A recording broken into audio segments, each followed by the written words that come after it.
So, may tanim akong pipino, ang gagawin ko lalagyan ko siya ng balag. So, gagamit ako ng mga kahoy na patapon na, yung poste ko, mga dating gamit ko na, magpapako lang ako, gagamitan ko siya ng alambre para makatipid po tayo. So, kung nakikita nyo, pukpok doon, pukpok dito lang ang gagawin ko. Hindi kailangan bumili, hindi kailangan gumastos. Para-paraan lang po. Kailangan ng sipag, tsaka tiyaga.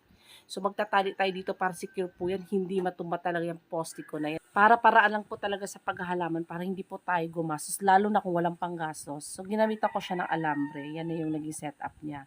Ito, meron akong wire ng, ano tawag nito? Wire ng internet. So, kaysa matapon, gamitin ko na lang siyang pantali. Kasi kailangan masecure natin itong mga alambre na to para hindi dumaustos. At yan na yung magiging gapangan ng pipino natin. So, kita nyo yan, kailangan secure bawat gilid para hindi dadaos. Tapos, papagkapangin na natin itong pipino. So, yan na yung ways. Bahala na sila sa susunod. Pagkatapos, yan na.